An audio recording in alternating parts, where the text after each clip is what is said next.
Asher, ano yung nakikitang hakbang ng mga energy group para sa madaliang pagpapababa ng singil sa kuryente ng Meralco?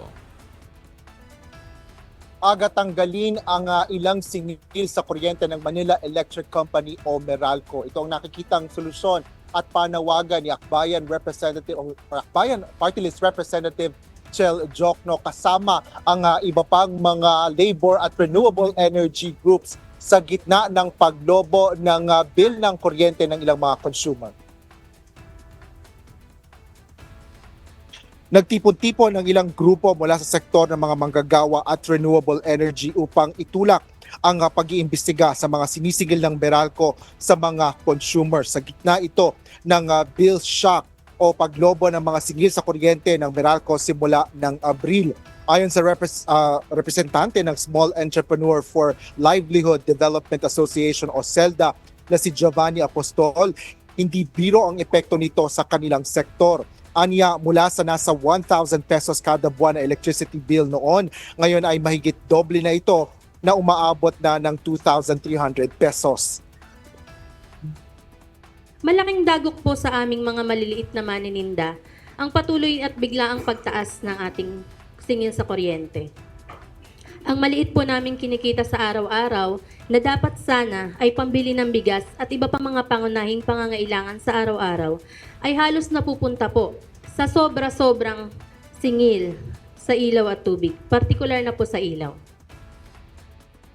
Binigyan din naman ni Joshua Mata, Secretary General ng Sentro ng Nagkakaisang Progresibong Manggagawa o Sentro, ang pagrerepaso sa Electric Power Industry Reform Act of 2001 o ang EPIRA Law. Ito anya ang dapat na tumiyak ng pagbaba ng singil sa kuryente at secured na power supply at may kompetisyon. Ngunit sinabi nito na bigo ang EPIRA na ibigay ang mga ito sa mga mamamayan.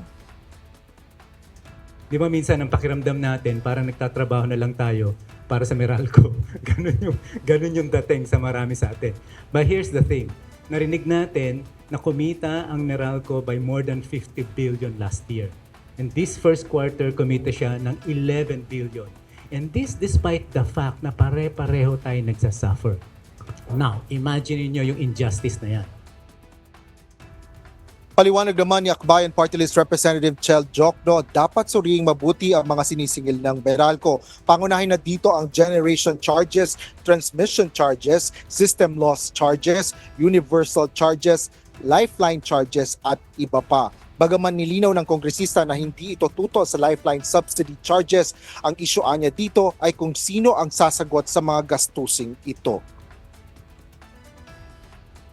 Inihayan namin ng House Resolution number 995 kasama ang ating mga kapwa kinatawan sa Akbayan Party List na sina Representatives Percival Sendanya at Dada Kiram Ismula at Dinagat Islands Representative Kakabag-Aw para imbestigahan ang epekto ng electricity subsidies at iba pang bayarin na pinapasa ng electric companies gaya ng Meralco sa buwanang bill ng mga consumers.